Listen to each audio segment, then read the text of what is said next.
How you doing, everybody? Welcome to Hairdressing Live.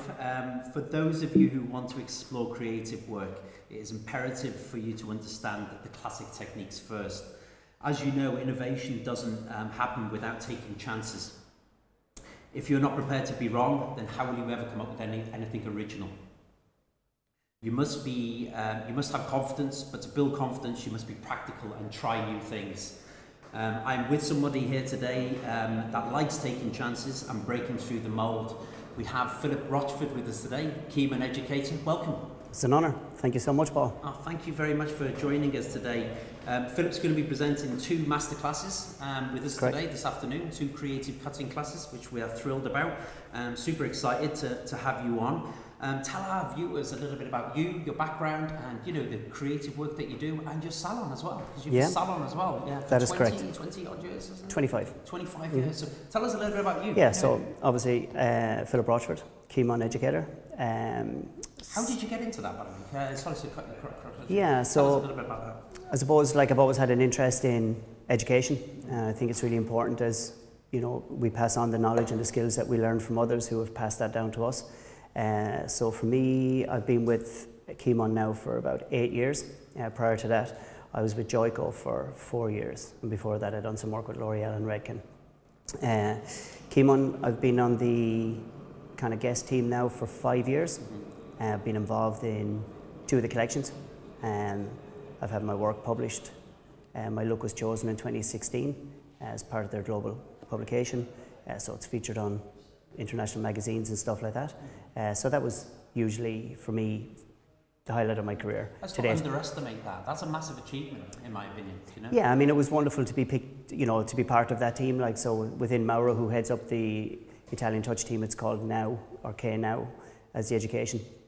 You get 2 guest artists that are chosen every year, and so myself and another lady from Dubai was chosen to do it. And in that you get 3 looks, and then you get what's called the icons, the iconic look. I was chosen to do the iconic look, so there was probably 4 months of research went into coming up with the concept and the development of it. We had to go back to Italy and produce the kind of presentation tomorrow, and just to see exactly how that would work. And then the models were chosen. We done some dummy runs on that, and yeah, it was amazing. The venue the whole weekend was pretty special. It was 3 days. The venue was amazing. It was an old warehouse. It was called a circus, and no lighting, no nothing into it. It was just like a glass roof. Wow. And so yeah, it was pretty good. And the image that you see that was presented was the very first photograph that was taken. It was just that moment, that bang, photograph taken. Yeah, so it's pretty cool. Very good. Yeah. Listen, I mean, you educate, obviously with Keyman? Yeah, we educate in academia over in Kilmainham, which is their new academy, Experts' new state-of-the-art academy. It's a pretty amazing building. It's on 3 levels. Keyman is on the 2nd floor, and so we have our own studio there.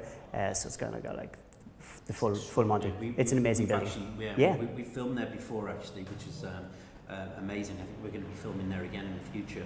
But tell me, look, you do platform work. Yes. Did you have any formal education in that? Because I want to add value to our No. No. So you basically took the plunge and yes. I'm going to go do platform. Did you learn from other people? Did you? Yeah. How'd you? So for me, when I got my mother Moll, she got me into hairdressing back in 1982, and I started in a salon in Wexford. And my educator, my boss was Zorro, Joe Power. He's formerly from Witch's Hut. In Dublin. Yeah. So he would have worked with the very best Tony Rogers. Stylists came from there. Yeah, amazing stylists from all over Ireland. Some of them are leading industry names. But for that, I was 4 years with Joe. It was a great experience. We done classes every week, and it was very, very tough. It was hard to recruit models. It was hard to get models in. Then my mum used to get her friends to come up. So we do some work in the house as well, like in, practicing, making mistakes, learning. Your mum was a hairdresser? No, my mum wasn't a hairdresser. She wasn't a hairdresser. No, but she always wanted me to be a hairdresser. Okay. Right. And so I always done what my mother told me. Yeah. So, so that's so far so she good. Was a big influence in your life. Yeah, massive influence. I mean, my mother was like everything that some. You all the morals and. Yes, told me some. Life. Yes, and great value systems, Great and values, as a father myself, like I passed those value systems down to my own kids. And so, like, you know, that makes you very proud when you see it. But for me, what it was, like, my mum used to go, I mean, she went to the credit union, I think it was £400 she borrowed back in '85, which is a lot of money. My first course was a 2-week course in Trevor Sorby's in Savile Row in London. So my educators was Damien Carney and Vivian McKender. That was really, really inspiring for me, and it changed my whole life. And I went over and back to London Sassoons, Chains in Edinburgh, Hob, Mahogany, you know. So I've been kind of, I've watched people like... So, I mean, I always believe that influences carve our way out in life. Yes. Realistically, no matter what anybody says, after I'm original or whatever like that, I don't care. We draw influences from many different areas. So, I mean, where you take your influence is very, very important. I mean, no matter what, if you read something, if you see something on TV, influences in your life, right? Very much so. So you got influenced by some of the top names in the business, which is great. So it actually carved you into, you know, into a very successful and inspiring career, right? Yes, I would believe that there was, you know, multifaceted. Like, my mum would have always had an interest in gardens as well, and so, like, you know, there would have been things in gardening and horticulture that will kind of translate into hairdressing as well.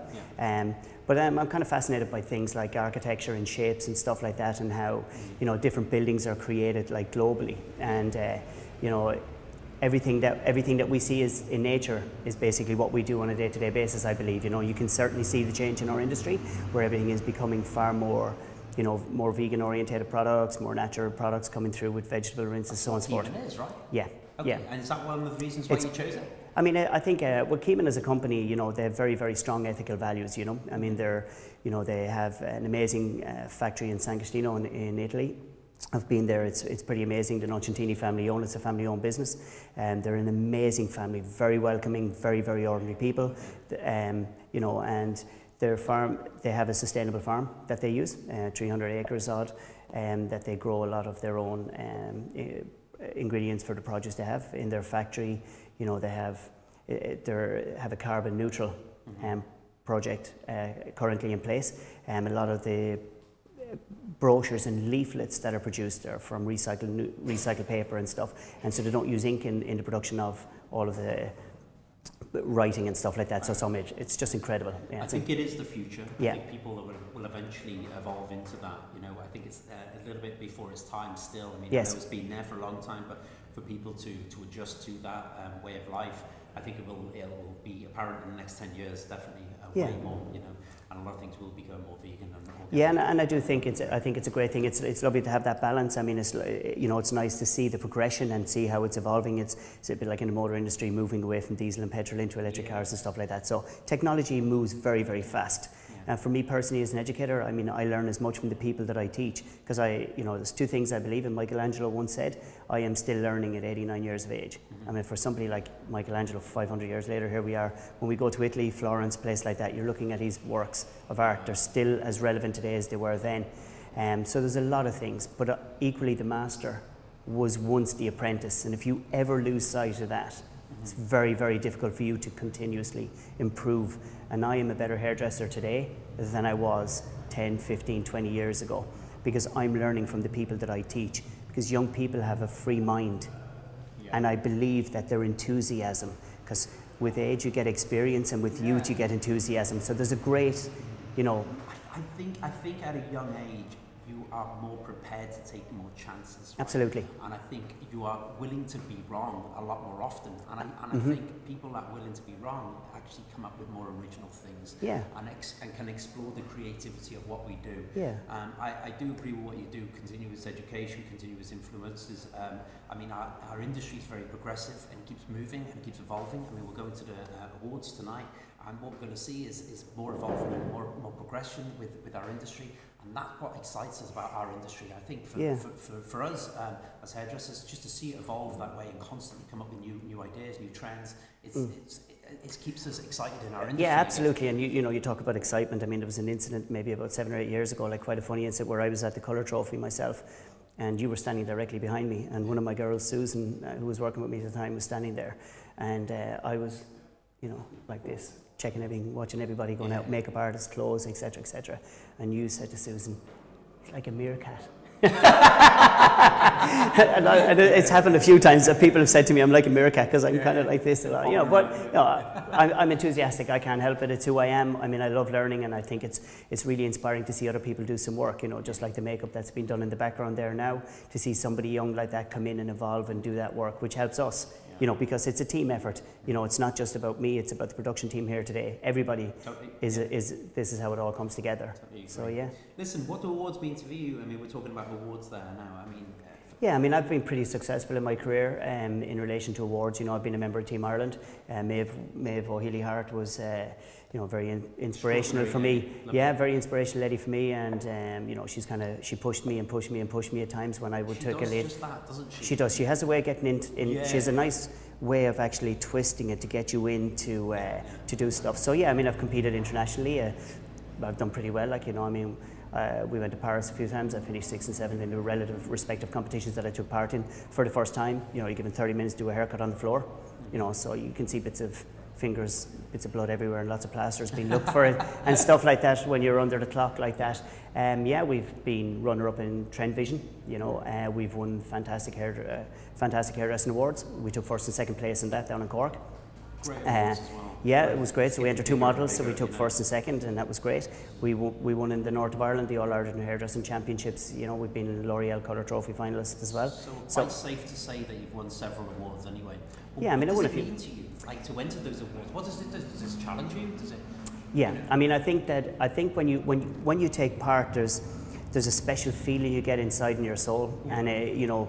It's that moment where you know, all those years of your work come in together to maybe 30 minutes, and it comes into somebody looking at your work and looking at the finish and looking at all of the elements that come together, makeup, hair, clothes, and just look. And when you get, you know, their seal of approval, I mean, that's pretty humbling, and you know, it's really wonderful feeling, and it shows that all of those times that you went home crying where you didn't want to do it no more, all the times where you've made mistakes and you felt like a failure, where you felt that, like, you know, wasn't a good day, I think I'm going to try something new or maybe something different, and then by some chance something comes along, you change direction a little bit, you get involved, then you compete.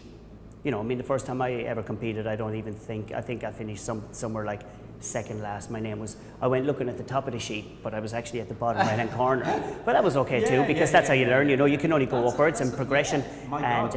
So yeah, we had like lots of failures. I mean, we had like 6 or 7 years of competing where it was absolutely terrible, and you know, some of the people that I had working for me at the time. So much from that. Yeah. I'm sorry, you know. No, absolutely. You really do. I don't see it as a failure. I see it as a success. 1000%. Yeah, absolutely. Because you know, without failures, it's very hard to succeed. You know, you have 1000%, to. You know, when you're rock bottom, there's really nowhere you can go any upwards.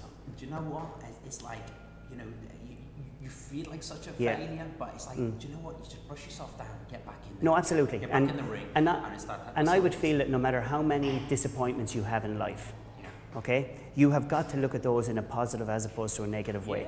And for me, it's about inspiring people, and it's about bringing people in. And you know, when people ask you a question, it's about being true to yourself and honest. How are things? You know, today is not a good day for me. There's nothing wrong with saying that. It's okay not to be okay.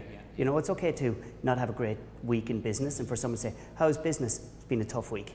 You know, really tough week. Last week wasn't great either. But you know what? Tomorrow will be better. These are really, I think it's important to always, you have to be, if you're a salon owner, you have to be a team leader. And as a team leader, you have to make decisions.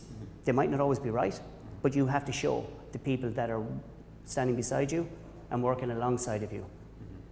You know, and like even for me, one of my favorite jobs is going to the basin, shampooing my client or rinsing off my colour. When it's busy, you know, not going out to the staff room and having a quick coffee and waiting for somebody to be free to come in and do it, because that's where we started. You know, that's where we as hairdressers, you started at the basins. It's where we done our best. We made tips, we done very, very well. You know, people engaged us. It's where people said, oh, can I have Philip shampoo my hair? You know, would you mind if I got Paul to shampoo my hair today? Because, you know, there is a little bit of ego, or maybe there's another word for it, like outside of ego, where there's such a feel-good factor when a client says, I'd like you to do my hair today if you don't mind. Especially when you're struggling as a trainee. Even finishing the client's hair. Absolutely. Oh no, absolutely. I mean, I do. I love that whole factor of the finish is everything. You know what I mean? And you just see the whole, either the haircut, the colour come together. And it's, like I get 45 minutes for a haircut, but to be really honest with you, I'm looking at the hour because I have to say to myself that the client is taking her time to come in. You know, I can't sort of say like, oh yeah, you know, don't do a consultation, just get her in, do a cut and get someone else to pass on a blow dry. Have to have the consultation. We talk a lot about that, about consultation, how that's the breakdown of complaints or miscommunication. So I think the communication part of that, right at the start of a haircut or a colour, is so crucial to establish exactly where you're going. No, absolutely. Both on the same page. I do believe that doing awards or entering competitions that way, it challenges your creativity and it pushes you to an area where it's like, you know, that you may not do in the salon. So I think I recommend people to enter competitions because it's great for your creative, you know. And when your name is not called out when you think it should be. Yeah, I know, very true. It's very important to just kind of stay calm within yourself and remember that it's been a team effort and come back next year and give it, you know. I know what you mean. Look, tell me a little bit about, even the classes that you're going to be doing with us today. You're going to be doing 2 creative cutting classes. You've done the colour surface for it beforehand.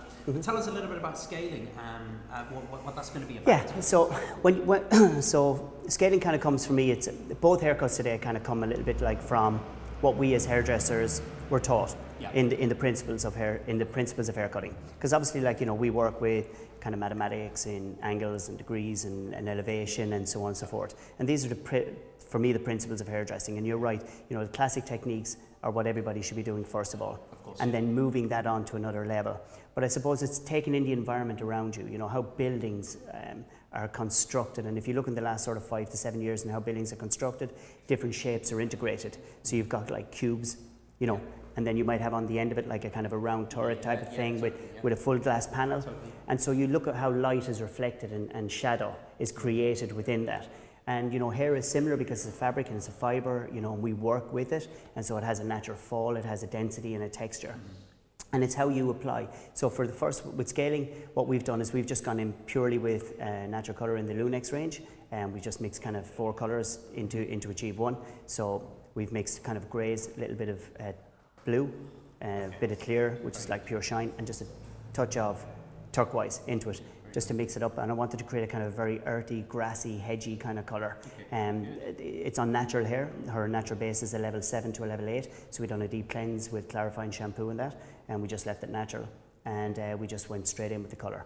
And so I allowed the natural reflects in her hair to take the different portions of colour, which you'll see throughout the haircut when it's been done. Yeah, so that's on that one. Analytical geometric. Yeah, so basically. Tell us some of the key learnings. Yeah. 3 key learnings that you're going to take from the class. So from analytic geometry, it's basically like the integration of where you have like some barbering techniques coming through with scissors over comb, because that's really crucial. Because I think that for all of us when we were training, like, you know, getting that scissors over comb, just that pure blend right through. It's taken into the contour of the head and the shape of the head and the bone structure and the different parts of where the hair sits, and then coming in for very strong lines for the finish and the integration of different shapes that kind of hang over each other. Okay, wonderful, wonderful. I mean, look, that was a great deal of information there anyway about the classes, but if you wanted to know more about the classes, you can click the links below, and you can buy the classes as well through the links, but you can just read up on them if you wanted to beforehand. Thank you so much, for Paul. joining Thank us you. anyway. Yeah, it's a pleasure. Get yourself ready now and get yourself set up for the class. So cool. Look forward to it. If you like what you've seen, leave a comment below and subscribe to our YouTube channel.